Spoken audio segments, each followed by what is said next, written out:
Kasi alam ko yung feeling ng walang-wala. Kaya, so eto na nga mga Habibis, marami nagtatanong sa akin and asking me, nagbibigay ng tips or advice, no, when it comes to financial management or budgeting. Actually, for me, ang number one rule ko sa pag-manage ng pera ko is wag na wag kang gagastos ng sobra sa kinikita mo. So, you have to spend within your means. So, that's the first rule. Kasi syempre, naturally, kung gumagastos ka ng mas malaki kaysa sa kinikita mo, mababaong ka sa utang, di ba? So, ang hirap. Yung iba kasi, very common, no? And nangyari sa akin to nung kabataan ko. Na medyo bata pa ako, lagi akong mahilig ako sa mga credit cards, di ba? Parang feeling ko kasi pag may credit card ka, wow, ang dami kong pera. Parang feeling ko ang dami kong pera. Feeling ko marami kong pera. Pero ang hindi natin alam is, kaya nga credit card, credit, utang siya, di ba? So, okay naman magka-credit card, wala namang problem dyan, guys. Pero ang pinakang importante is, kapag nag-spend ka using your credit card, kailangan bayaran mo din agad, diba? Kasi kaya ka nagka-credit card, gamitin mo siya pag bibili ka, kaya ka bibili kasi ibig sabihin may pambayad ka, diba? Kaya kung may credit card ka at gagamitin mo yung credit card, make sure lang, ako ang ginagawa ko, this works for me, no? And kapag gumagamit ako ng credit card, I make sure na kapag dating ng due date, binabayaran ko lahat. Never ko siyang iniiwan na may balance. Kasi ganyan ang ginawa ko nung kabataan ko. Feeling ko, ang dami-dami kong pera na may credit card ako, tapos bili ako ng bili, tapos sabihin ko, ay, may minimum due, no? May minimum payment na due. So, ang ginagawa ko dati, binabayaran ko lang yung minimum, pero hindi natin alam, nagbabalon yung interest nun. So, ang credit card pa naman, kapag gumamit ka niyan, talagang sobrang laki ng interest niyan. Tapos, pag nag-accumulate yan, palaki ng palaki siya, at hindi mo binabayaran ng buo, lalo kang mababaon sa utang. So, importante na i-manage mo yan, no? So, sa may mga credit card. Now, in terms of my financial management, what I actually do, and this is my personal experience that works for me, mayroon akong tracking and monitoring ng financial ko on a monthly basis. What I do is actually, alam ko kung magkano ang aking financial position.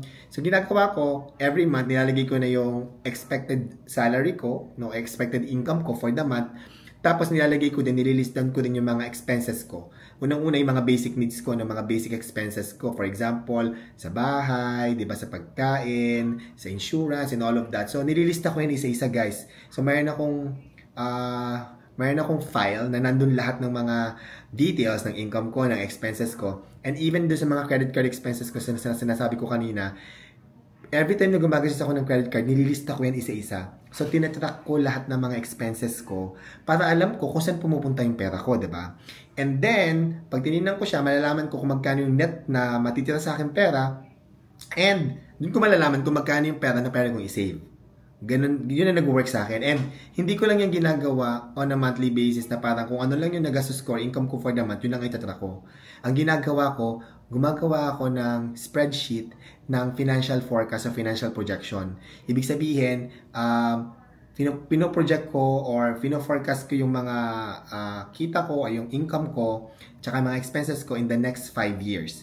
So, for example, today is 2025. Alam ko na yung financial position ko by 2030. Naglalagay ako ng mga assumption, kung magkano mga increases ko or magkano yung mga passive income ko, ganyan.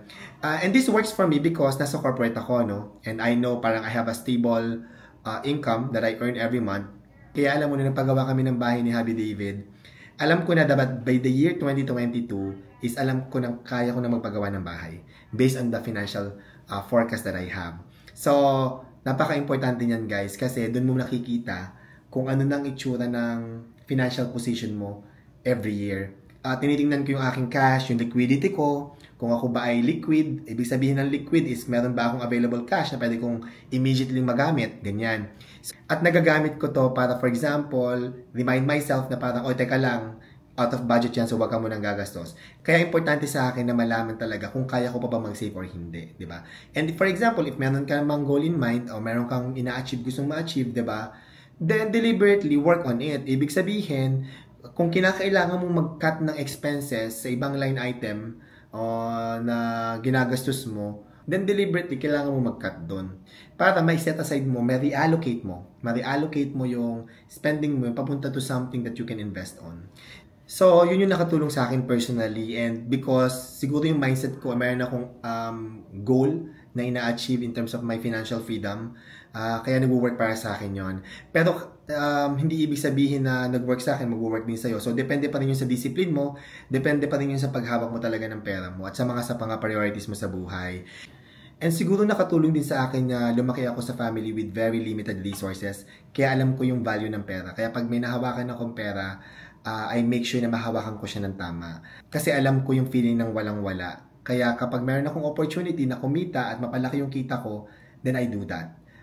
Sasamahan mo na talaga ng tiyaga at saka sipag para ma-achieve mo yung mga gusto mo sa buhay. So that's my personal experience when it comes to financial management. So hopefully meron kayong natutunan o meron kayong napulot na kahit paano.